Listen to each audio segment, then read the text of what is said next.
प्रकरण पहिलं, भारतीय समाजाचा परिचय. या प्रकरणात 3 मुद्दे सांगितले: प्राचीन आणि मध्ययुगीन भारत, वसाहतकालीन भारत आणि स्वातंत्र्योत्तर काळातील भारत. प्रस्तावना. समाजशास्त्राचे विद्यार्थी या नात्याने तुम्ही हे मान्य कराल की समाजशास्त्राचा भर मानवी सामाजिक वर्तनाच्या संदर्भातील काय, कसं आणि का यासारख्या प्रश्नांचा धांडोळा समजून घेण्यावर असतो. समाजशास्त्र हे भूतकाळ आणि वर्तमान काळामध्ये मानवी वर्तनावर प्रभाव पाडणारी विविध कारणं, परिस्थिती, घटना आणि क्रिया यांचे आकलन करीत असते. आपण ज्या अनेक सामाजिक नातेसंबंधामध्ये गुंतलेले असतो त्यानुसार आपले वर्तन आकार घेत असतं. त्यामध्ये आपली विचारसरणी आणि कृती, प्राधान्यक्रम, आवडीनिवडी, पूर्वग्रह, श्रद्धा, आचार आणि दैनंदिन जीवनात आपण ज्यांचे अनुसरण करतो असे धार्मिक विधी यासारख्या अनेक गोष्टींचा समावेश आहे. उदाहरणार्थ, तुम्ही ज्या कुटुंबामध्ये मोठे झालात त्या कुटुंबामध्ये सकाळी पूजा अर्चा करण्या अगोदर स्नान करण्याची शिस्त असेल तर तुम्ही ती शिस्त मोडत नाही. तसेच तुम्ही या शिस्तीचा प्रचार इतरांपुढे करण्याची शक्यताही मोठ्या प्रमाणावर असते. आपण दुसरे उदाहरण घेऊया. पुरुष किंवा स्त्री यापैकी कुणा एकालाच श्रेष्ठ मानण्याकडे तुमचा कल असेल तर त्यानुसार तयार झालेल्या तुमच्याच दृष्टिकोनाचा तुम्ही आग्रह धरता. भारतीय संस्कृतीचा उगम हजारो वर्षापूर्वीचा आहे. त्या काळी समाजशास्त्र नावाची स्वतंत्र ज्ञानशाखा अस्तित्वात आलेली नव्हती. तुम्हाला हे माहितीच आहे की समाजशास्त्र 19व्या शतकाच्या मध्यावधीस युरोपमध्ये उदयाला आले. साहजिकच प्राचीन काळातील समाजजीवन आपल्याला कशाच्या आधारे समजतं असा प्रश्न तुम्हाला पडणं बरोबरच आहे. प्राचीन काळातील समाजजीवन समजून घेण्याचा प्रमुख स्रोत म्हणजे पुरातत्त्वज्ञ आणि इतिहास संशोधकांनी शोधून काढलेल्या पुरातन वस्तू. त्याखेरीज प्रवास वर्णनं, एखाद्या घटनेच्या प्रत्यक्षदर्शींनी केलेल्या नोंदी, चरित्रग्रंथ, साहित्य, कोरलेल्या किंवा लिखित राजाज्ञा, दरबारी दप्तरं यासारखे लिखित पुरावे उपलब्ध असतात. पुरातन वस्तू म्हणजे प्राचीन संस्कृतीची ओळख पटवून देणाऱ्या वैशिष्ट्यपूर्ण मानवनिर्मित वस्तू. उदाहरणार्थ, हत्यारे आणि अवजारे, भांडी, दागिने, कलावस्तू, शिल्प, उत्खनित वस्तू, चित्र, दफनस्थळं आणि समाधीस्थळं, तसंच नाणी, शस्त्रास्त्रे इत्यादी. याखेरीज मानवी अस्थी आणि प्राण्यांची हाडं, जीवाश्म, प्राचीन स्थळांचे भौगोलिक स्थान या गोष्टीही प्राचीन काळातील समाजजीवन समजून घेण्यासाठी उपयुक्त असतात. आधुनिक तंत्रज्ञानाच्या आधारे या प्राचीन अवशेषांचे वय निश्चित करणं आणि इतर गुणधर्मांचे विश्लेषण करता येते. अशा पद्धतीने केलेल्या संशोधनातून प्राचीन समाजाचे पुनर्रचित चित्र उभे करता येते. त्यातून दिसणाऱ्या विविध पैलूंच्या आधारे आपले प्राचीन संस्कृतीविषयीचे आकलन स्पष्ट झालेले आहे. एखाद्या हजारो वर्षापूर्वीच्या संस्कृतीचे वर्णन सारांशानं करणं ही अत्यंत कठीण गोष्ट आहे.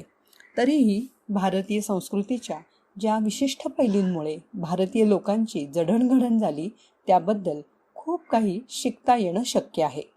शिकण्याच्या सोयीसाठी पहिल्या पाठाचा मूळ घटक 3 उपघटकांमध्ये विभागला आहे. 1. प्राचीन आणि मध्ययुगीन भारत, 2. वसाहतकालीन भारत आणि 3. स्वातंत्र्योत्तर काळातील भारत. 21व्या शतकातील समाजशास्त्राचे विद्यार्थी या नात्याने पुढे दिलेल्या माहितीचे धागेदोरे तुम्ही व्यवस्थित समजून घ्याल, त्यांचे मनन कराल, त्यांचे मर्म जाणून घ्याल, तसेच त्यांची चिकित्साही कराल अशी अपेक्षा आहे. अर्थातच हे करण्यासाठी ऐतिहासिक चौकटीतून उपलब्ध असलेल्या माहितीचा उपयोग करून काही हजार वर्षांचा भूतकाळातील प्रवास करणं अपरिहार्य आहे. त्यातून हाती लागलेल्या काही वैशिष्ट्यपूर्ण पैलू आणि महत्त्वपूर्ण टप्प्यांच्या आधारे मानवी जीवनपद्धतीचे असंख्य प्रकार सामाजिक पर्यावरणीय हितसंबंध, आचारपद्धती, धार्मिक विधी, झालेले अन्याय, चुका, मानवी स्थलांतर, तसंच हे सर्व घडण्यासाठी आवश्यक असलेले घटक याबद्दल तुम्हाला आश्चर्य वाटल्याखेरीज राहणार नाही. संमिश्र स्वरूपाच्या या माहितीच्या मंथनातून खूप काही हाती लागू शकतो. आपली भूतकाळासंबंधीची जाणीव आपला वर्तमान काळ घडवत असतो आणि त्यातूनच आपल्याला विचारांची आणि वर्तणुकीची दिशा निश्चित होत असते. हे निसंशय आहे. आपली जडणघडण कशी झाली हे समजून घेत असताना जी नवी अंतर्दृष्टी तुम्हाला प्राप्त होईल त्या आधारे तुमचा उत्साह वाढेल.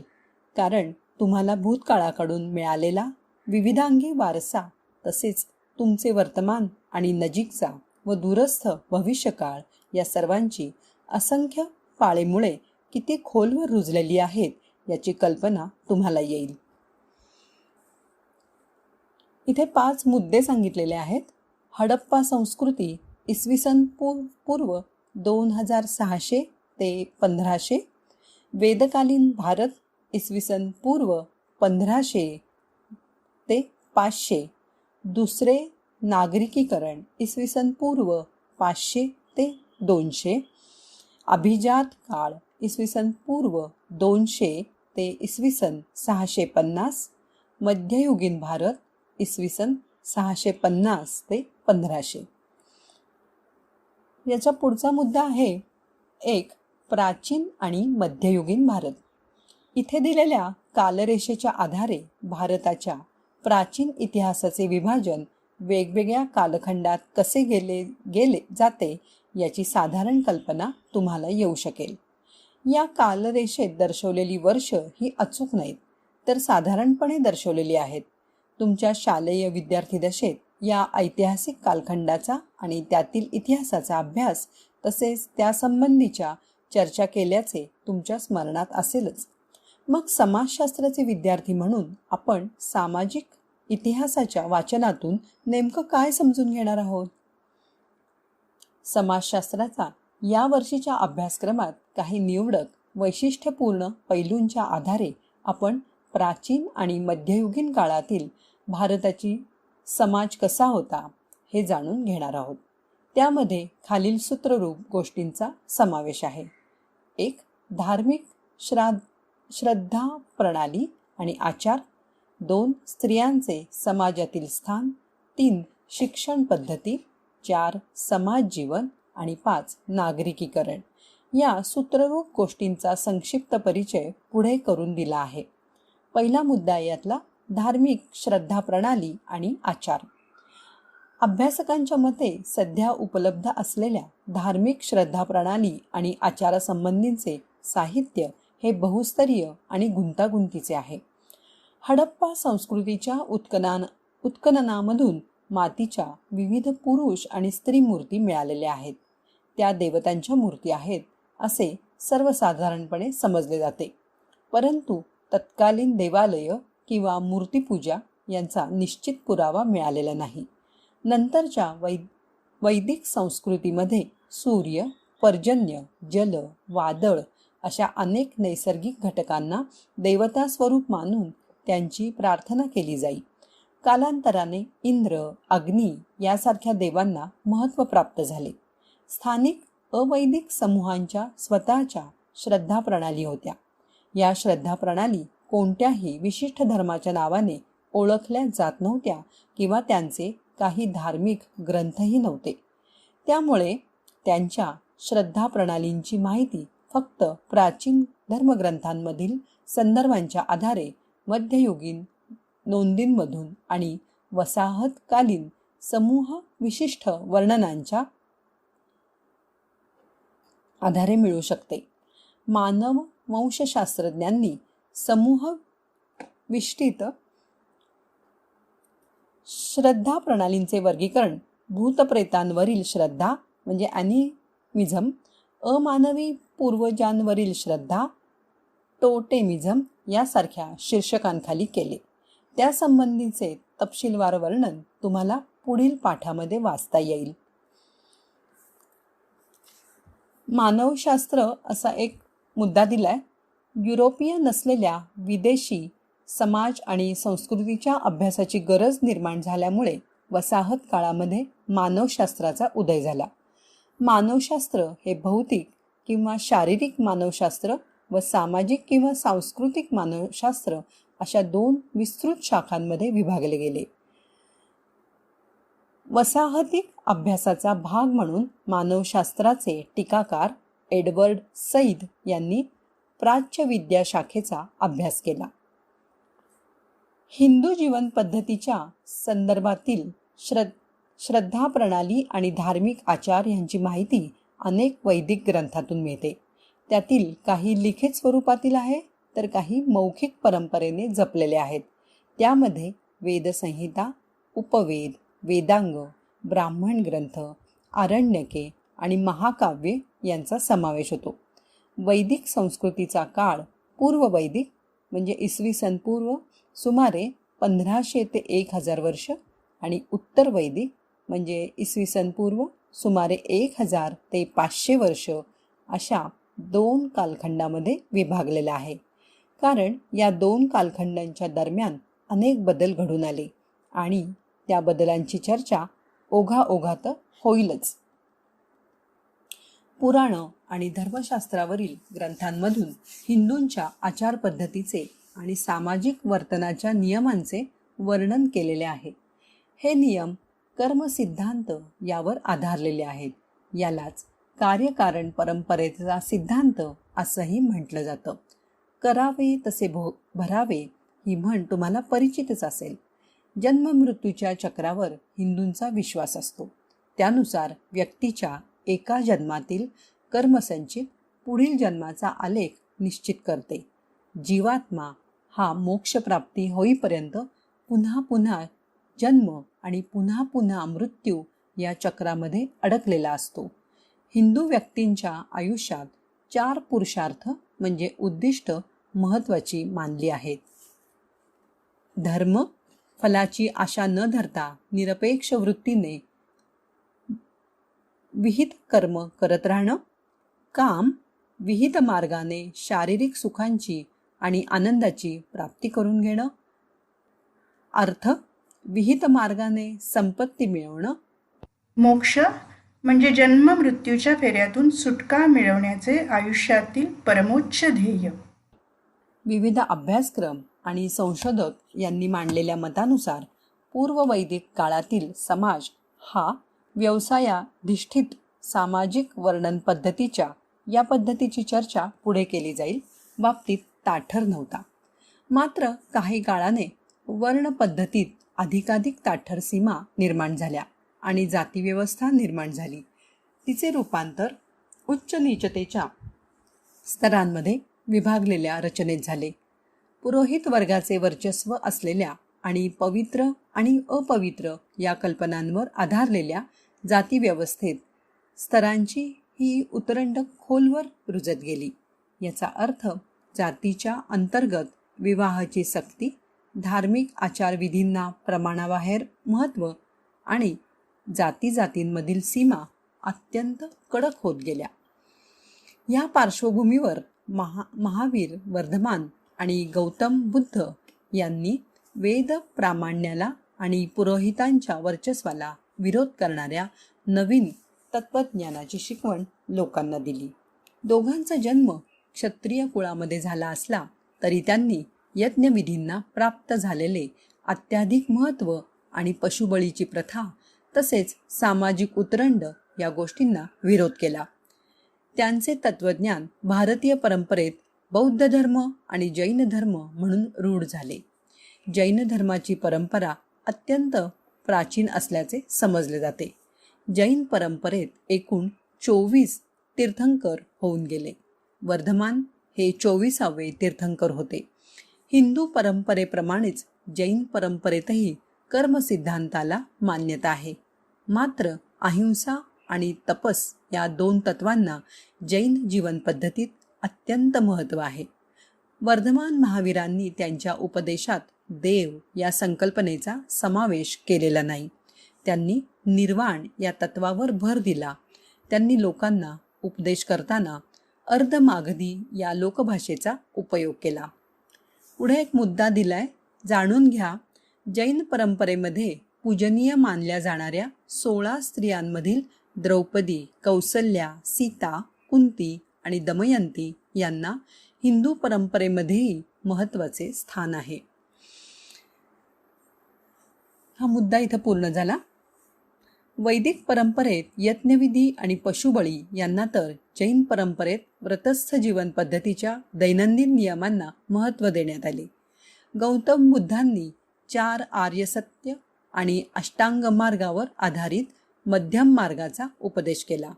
जैन परंपरेप्रमाणेच गौतम बुद्धांनी देव ही संकल्पना त्यांना मान्य नव्हती.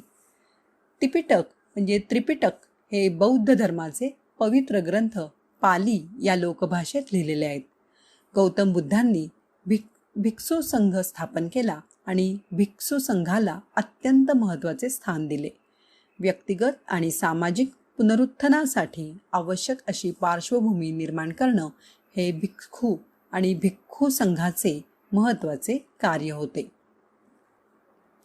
जैन आणि बौद्ध धर्मांकडे प्रस्थापित धर्माला विरोध करणारे बंडखोर धर्म म्हणून पाहिले जाते.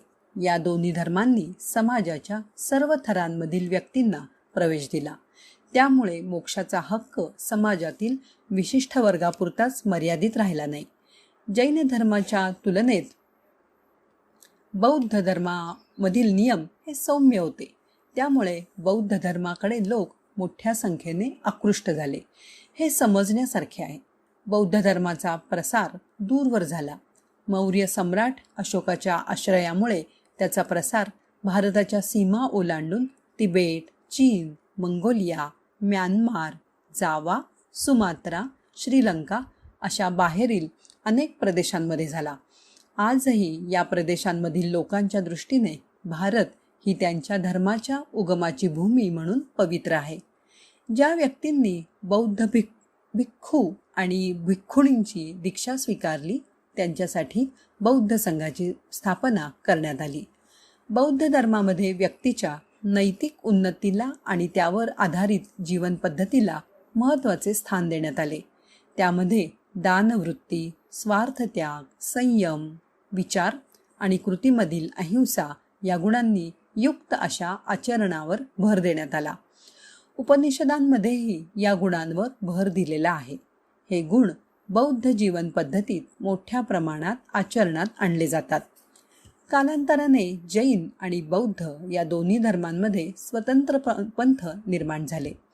बौद्ध धर्मातील हीनयान म्हणजे छोटे वाहन पंथामधील अनुयायी मूळ नियमांचे पालन काटेकोरपणे करत असल्यामुळे त्यांची संख्या महायान म्हणजे मोठे वाहन या पंथाच्या अनुयायांच्या तुलनेने कमी होती. महायान पंथाचे नियम हे अधिक व्यवहार्य आणि सहज आचरता येण्याजोगे होते. त्यामुळे त्या पंथातील अनुयायांची संख्या अधिक होती. जैन धर्मामध्ये दिगंबर म्हणजे आकाश हेच वस्त्र आणि असे मानणारे मुनी ज्या पंथात आहेत आणि श्वेतांबर म्हणजे श्वेतवस्त्र परिधान करणारे मुनी ज्या पंथात आहेत, असे 2 पंथ निर्माण झाले. बौद्ध धर्माचा तिसरा पंथ वज्रयान हा पुढे इसवी सनाच्या 8व्या शतकात उदयाला आला. वर्धमान महावीर आणि गौतम बुद्ध यांच्या निर्वाणानंतर काही काळाने त्यांच्या उपदेशाचा प्रसार कमी झाला. पुढे सुमारे 1200 वर्षांच्या कालखंडात कोणताच नवीन आणि प्रभावी धर्म उदयाला आला नाही. इतिहासकार R.S. शर्मा यांच्या मते हा कालखंड अनेक घडामोडींमुळे होणाऱ्या सततच्या सामाजिक विघटनाचा आणि विकेंद्रीकरणाचा होता. आता आपण मध्ययुगीन कालखंडातील म्हणजे इसवी सन सुमारे 600 ते 1500 यामधील महत्त्वाच्या धार्मिक आचार आणि श्रद्धा प्रणालींची माहिती घेऊयात. या कालखंडात भारतामध्ये काही धर्म बाहेरून आले. त्यामध्ये जुडाइझम, ख्रिश्चन, इस्लाम आणि कालांतराने आलेल्या पारशी धर्माचा समावेश होतो.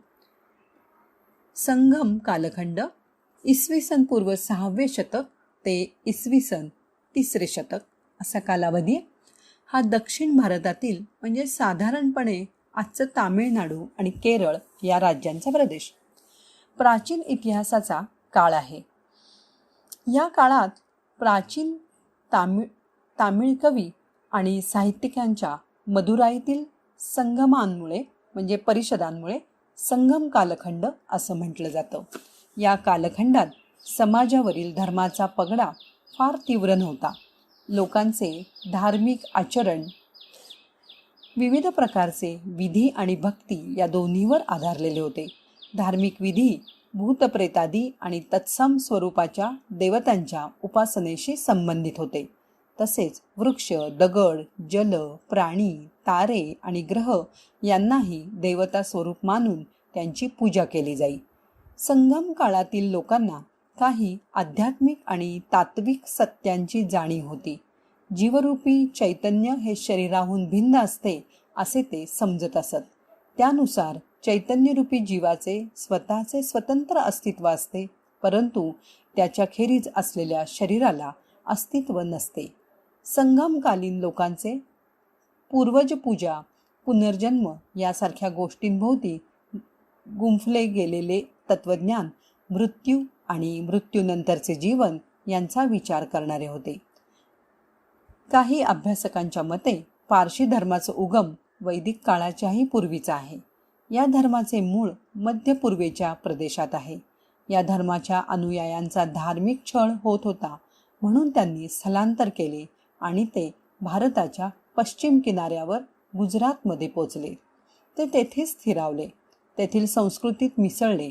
बाहेरून आलेल्या लोकांमध्ये फक्त पारशी समाजाचे लोक असे आहेत की जे अजूनही त्यांच्या समाजाबाहेरच्या व्यक्तीशी सहसा लग्न करत नाहीत.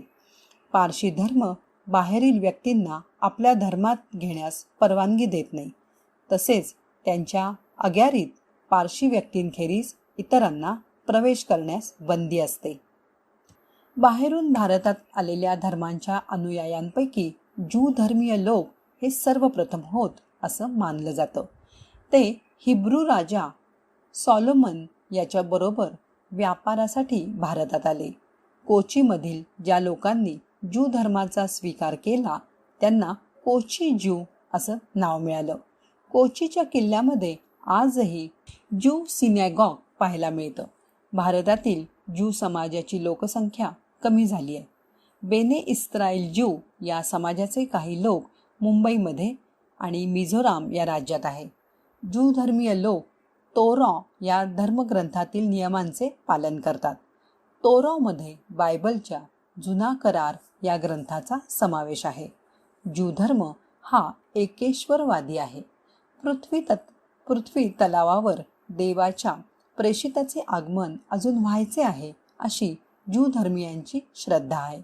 शबात हा त्यांच्यासाठी एक पवित्र विधी असतो. मानवी इतिहासामध्ये ज्यू समाजातील लोकांचा अनन्वित छळ केला गेला हे तुम्हाला माहिती असेलच.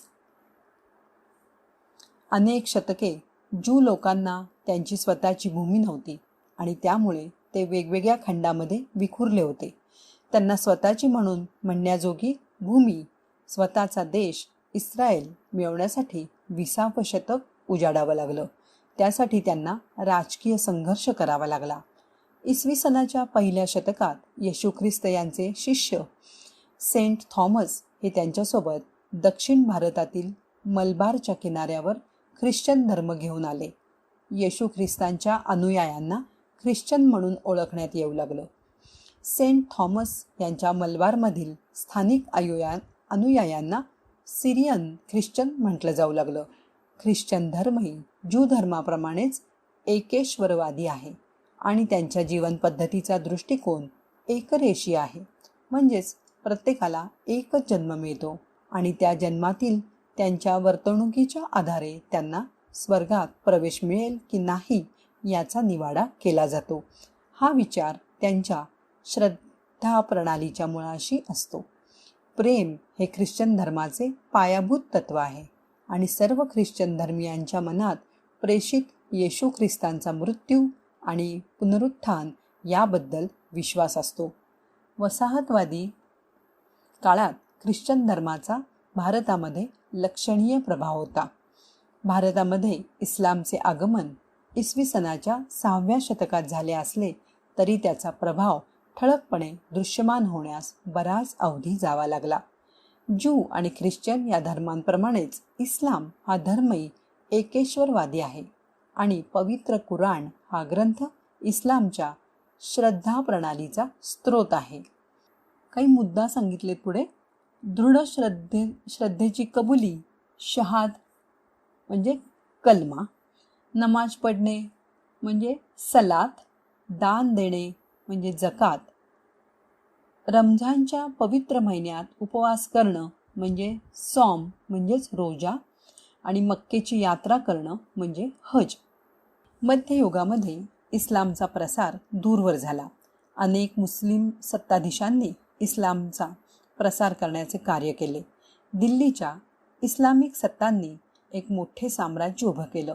5 मुस्लिम राजघराण्यांनी दिल्लीमधून सुमारे 320 वर्ष राज्य केलं. परत एक मुद्दा सांगितलाय. मामलूक घराणं किंवा स्लेव घराणं, खिलजी घराणं, तुघलक घराणं, सय्यद घराणं आणि लोधी घराणं. अकबर बादशहानं इसवी सन 1579 मध्ये नैतिक तर्कवादाच्या आधारावर दिन-ई-इलाही या नवीन धर्माची स्थापना केली. तसेच सर्व धर्मांच्या तत्त्वज्ञानाचे मंथन करून त्यातून पुढे आलेल्या वैश्विक सहिष्णुता या तत्वाच्या आधारावर अकबर बादशहाने या धर्माची उभारणी केली होती. या धर्मपद्धतीमध्ये पुरोहित धर्मगुरू, धार्मिक विधी, श्रद्धा प्रणाली आणि धर्मग्रंथ यापैकी काहीही नव्हतं. विविध पवित्र ग्रंथातील शिकवणुकीचे सार या धर्मामध्ये होते. ख्रिश्चन, मुस्लिम आणि ज्यू अशा विविध धर्माच्या लोकांशी स्थानिकांच्या आलेल्या सामाजिक संबंधातून धर्मांतरं झाली. ख्रिश्चन धर्म